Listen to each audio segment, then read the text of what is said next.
Assalamualaikum warahmatullahi wabarakatuh. Sahabat religi, jumpa dengan saya Dimas Saleh dalam acara Sabuah, yakni saluran bincang umat beragama Kementerian Agama Kabupaten Minahasa.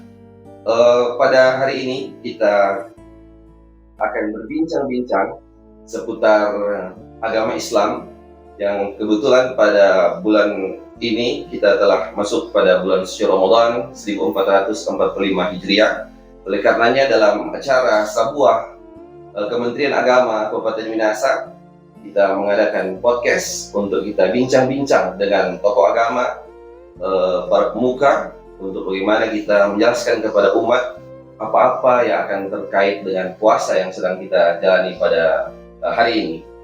Bersama saya pada hari ini telah hadir Ustadz Hardianto Maswara.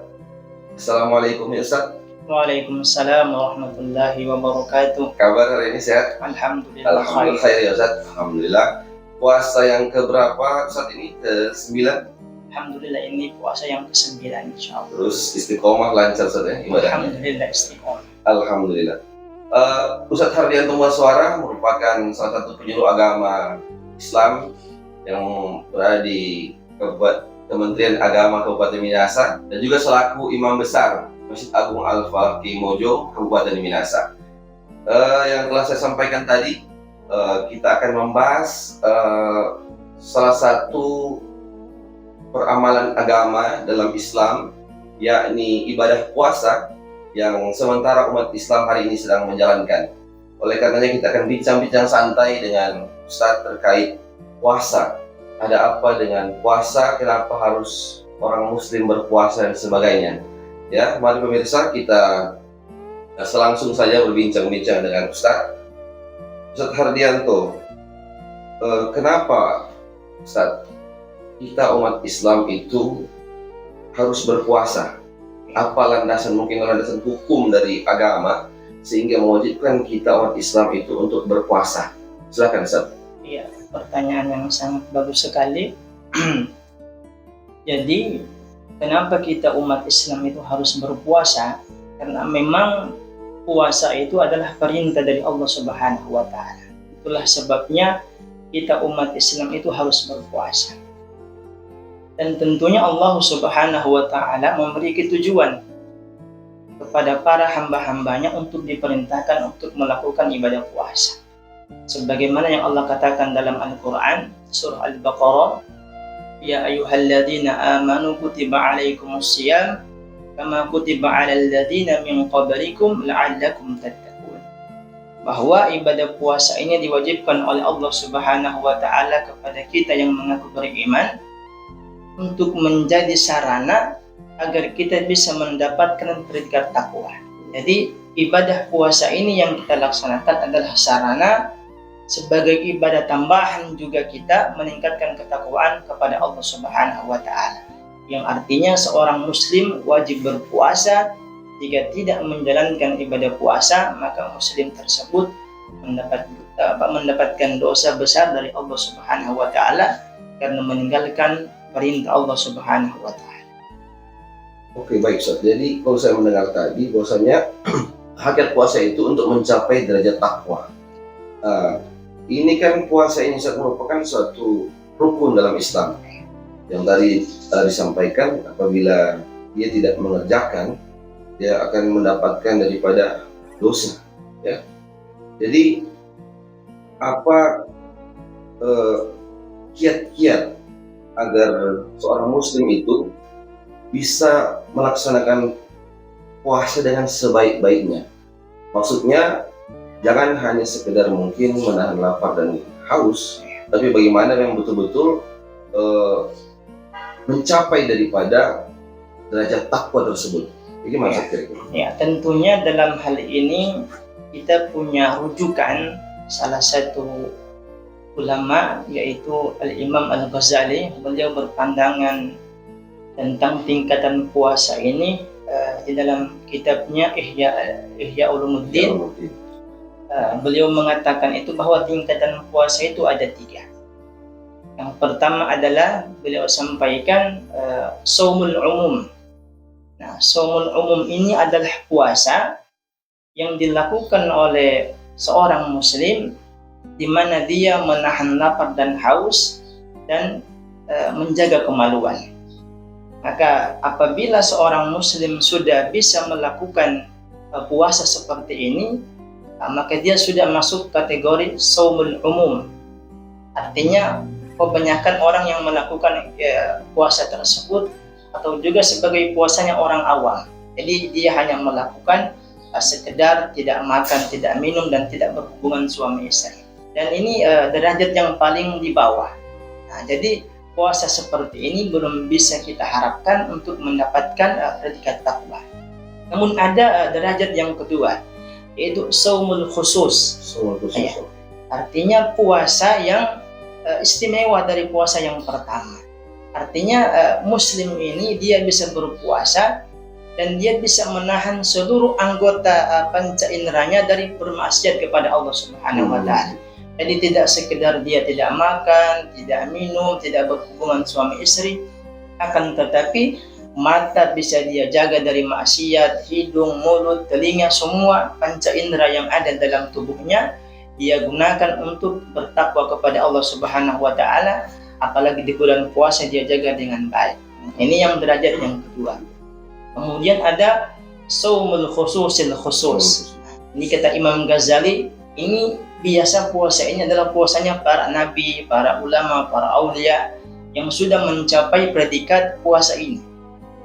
Artinya mereka tidak hanya dari dua puasa yang tadi, yang shaumul umum, shaumul khusus, akan tetapi mereka sudah bisa mempuasakan hatinya, kemudian fikirannya dari hal-hal yang tidak bermanfaat, apalagi memikirkan masalah dunia. Nah, ini puasa yang tertinggi predikatnya. Nah, kita sebagai muslim tentunya kita akan mengetahui kita bisa mencapai level puasa menuju ketakwaan. Nah, tentunya kita sekarang melihat puasa kita ini seperti apa sekarang. Apakah kita cuma tidak makan, cuma tidak minum, atau justru kita juga beribadah sebagaimana tadi derajat puasa tersebut yang akan kita berupaya bisa mencapai level tertinggi itu sebagaimana para nabi dan rasul yang puasanya begitu indah di sisi Allah Subhanahu wa taala dan sudah mencapai predikat ketakwaan itu.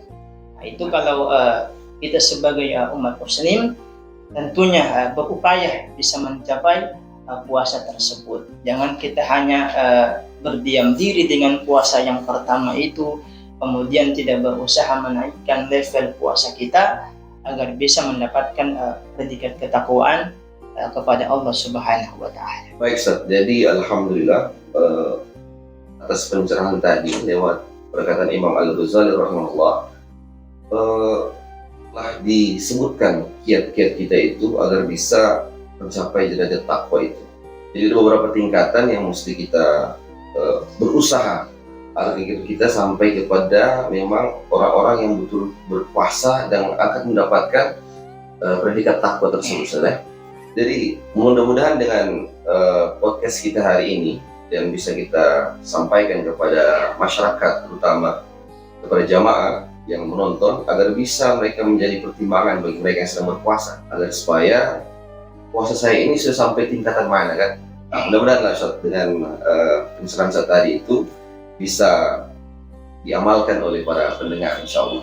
Kemudian Ustaz, bagi kita yang berpuasa, apa yang harus kita perhatikan dalam berpuasa ini?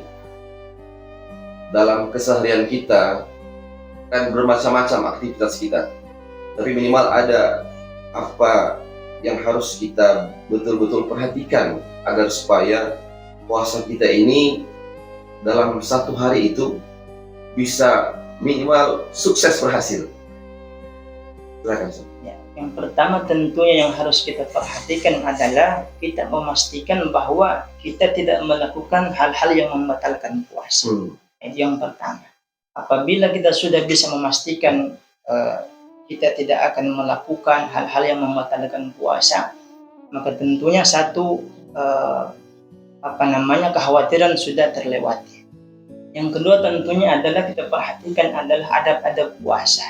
Nah, ini kebanyakan umat muslim itu tidak memperhatikan adab-adab puasa, sehingga puasanya itu setelah dia berbuka bisa husnul khotimah di akhir daripada puasanya itu. Jadi bagaimana adab-adab puasa ini kita jaga? Yang pertama juga dikatakan oleh Imam Al-Ghazali itu adalah agar kita bisa menjaga adab puasa itu adalah thayyibul ghidai. Jadi kita dari mulai sahur itu kita makan makanan yang baik.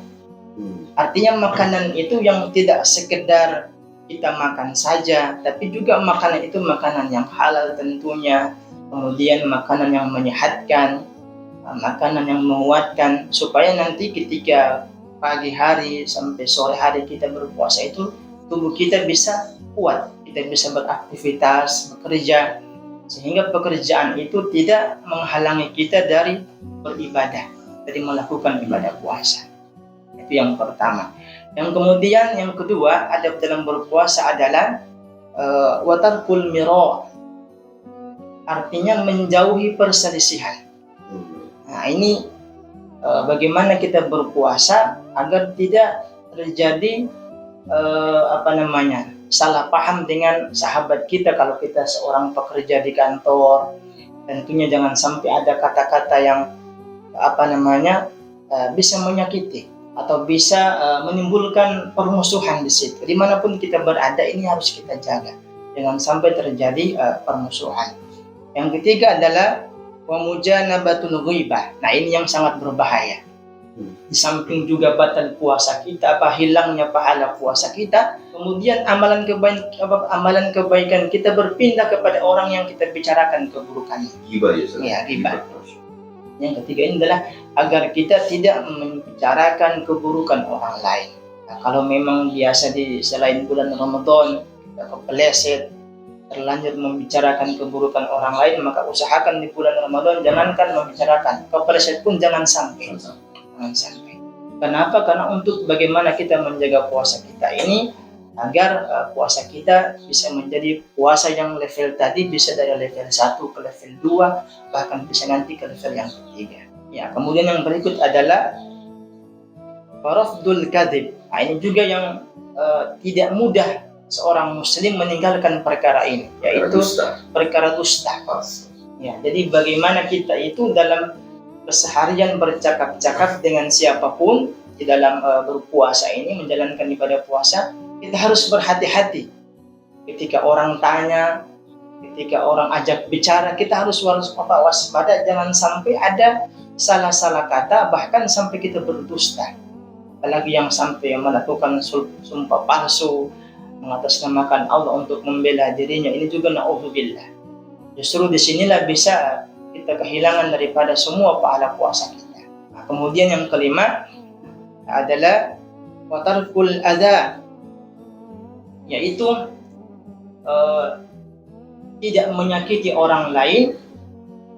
Kemudian intinya lisan kita jaga. Kita jaga lisan kita.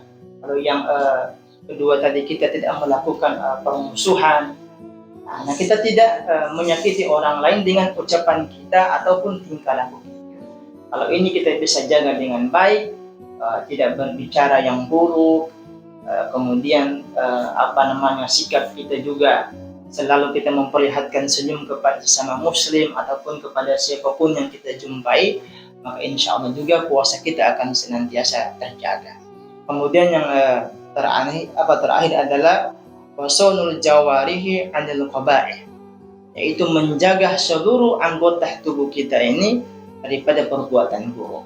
Apabila adab-adab daripada berpuasa ini, kata Imam Al-Ghazali, kita bisa tunaikan dengan baik, kita bisa perhatikan dan kita bisa laksanakan, maka insya Allah puasa kita itu akan kategori menjadi puasa khusus ataupun puasa khusus insya Allah. Baik, dan Ustaz ya, yang harus kita insya Allah para pemirsa yang mendengarkan podcast hari ini bisa memperhatikan 6 hal yang disampaikan oleh Imam Ghazali tadi, agar untuk kita bisa mendapatkan puasa yang khusus, yang sukses di hadapan Allah Subhanahu wa Ta'ala. Baik Ustaz, mungkin ini yang terakhir.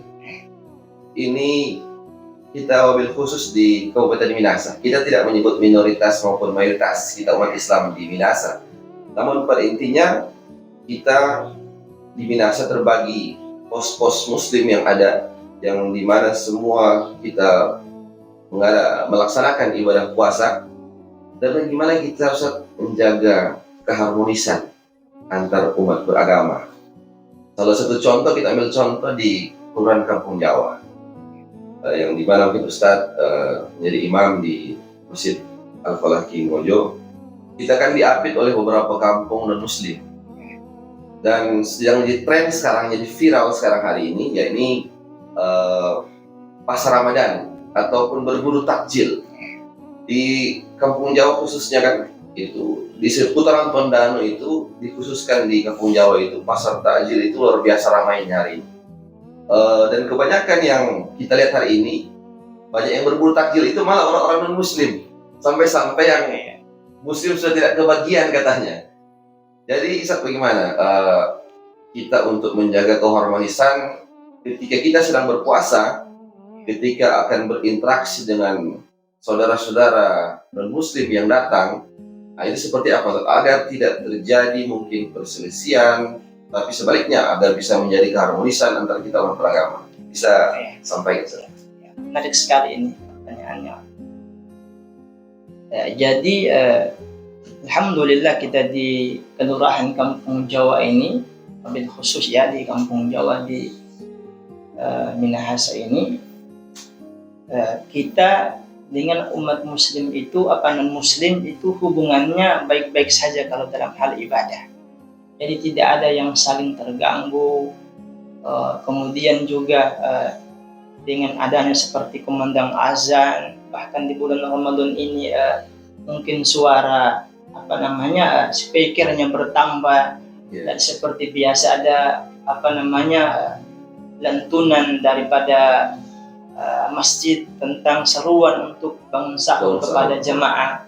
Alhamdulillah selama ini bertahun-tahun berjalan, setiap bulan suci Ramadan tidak pernah kita temukan atau dapatkan ada dari saudara kita yang non Muslim yang datang ke masjid atau ke kantor lurah atau ke toko agama siapapun untuk komplain keberatan atau terganggu dengan suara daripada seruan bangun sahur itu. Begitupun dengan kumandang azan, sholawat atau bacaan Quran yang dibacakan dari masjid, selama ini baik-baik saja, tidak ada. Nah, begitu juga kita yang Muslim, jika tiba-tiba gereja tiba-tiba suara keluar dari toa gereja di subuh hari juga atau dan lainnya di hari-hari ibadah juga, kita Muslim juga tidak merasa terganggu. Kita sudah terbiasa dengan keadaan seperti itu. Lakum dinukum waliyadin. Jadi kita sudah saling dengan agama kita masing-masing. Jadi tidak ada saling mengganggu.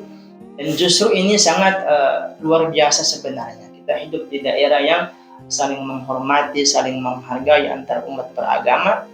Bahkan dikisahkan itu tentang satu peristiwa yang begitu luar biasa dalam kitab Duratul Nasihin. Itu tentang dulu pernah terjadi satu peristiwa bagaimana ada seorang yang beragama Majusi itu membawa anaknya ke keramaian, mungkin di sebuah pasar seperti itu, di mana anaknya itu makan di situ. Makan. Nah, ayahnya yang Majusi ini melihat anaknya makan, dia langsung marah kepada anaknya. Dia memukul anaknya sampai anaknya menangis. Nah, alasannya kenapa memukul anaknya? Alasannya cuma satu, karena kamu tidak menghargai orang Islam sementara berpuasa. Masya Allah. Kalau kita pikirkan ini agamanya agama yang Majusi, tapi kenapa dia sampai memukul anaknya untuk menghormati orang Islam yang sedang berpuasa? Sehingga pada kejadian itu si Majusi memukul anaknya pulang. Tidak lama kemudian orang alim bermimpi bertemu dengan si Majusi itu. Dalam mimpi ini rupanya si Majusi sudah wafat. Tidak lama selang dari situ si Majusi dikabarkan meninggal dunia. Orang alim bermimpi bertemu dengan dia. Dalam mimpinya si alim ini melihat orang Majusi ini berada dalam mahkota kemuliaan dalam surga. Masya Allah. Sehingga orang alim bertanya kepadanya dalam mimpi, wahai Majusi, sepengetahuan saya kamu itu agamanya agama Majusi. Kenapa sekarang bisa berada di dalam surga? Kemuliaan apa yang engkau dapatkan? Si Majusi mengatakan, wahai orang alim, saya ketika akan mendapatkan sakaratul maut, maka saya mendengar seruan dari atas kepalaku yang berseru, wahai malaikatku, jangan engkau cabut nyawa orang ini dalam keadaan Majusi. Akan tetapi ajarilah dia syahadat agar dia masuk ke dalam agama Islam di penghujung nafasnya yang terakhir. Alasannya kenapa? Alasannya cuma satu, kata Allah, yaitu karena dia telah memuliakan orang-orang Islam yang sedang berpuasa. Begitu juga yang terjadi di Minahasa.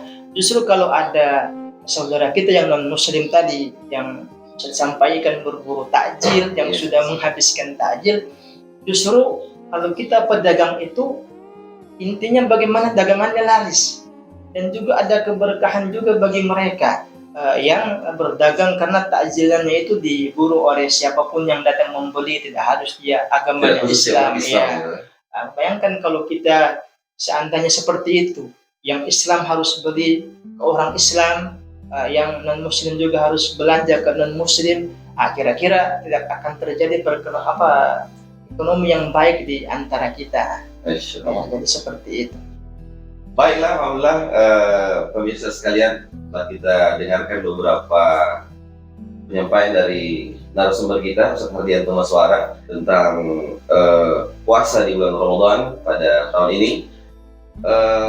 Mudah-mudahan insya Allah apa yang beliau sampaikan, yang telah kita bincangkan pada hari ini, bisa menambah wawasan kita, dan insya Allah bisa kita implementasikan dalam kehidupan kita sehari-hari. Apalagi ini dalam bulan puasa yang kita sama-sama umat Islam sedang menjalankan, bisa menjalankan kiat-kiat sukses untuk menjadi puasa yang dipredikatkan sukses takwa kepada Allah Subhanahu wa Ta'ala. Mungkin hanya itu bincang-bincang kita pada hari ini, Ustaz. Mudah-mudahan kita bisa bertemu di lain waktu di acara yang sama di Sabuah. Dari saluran Bincang Umat Beragama Kementerian Agama Kabupaten Minahasa. Itu dari kami. Saya mewakili Sabuah, Dimas Saleh dan Ustaz Hardianto sebagai narasumber. Kami pamit undur diri. Kami ucapkan wassalamualaikum warahmatullahi wabarakatuh.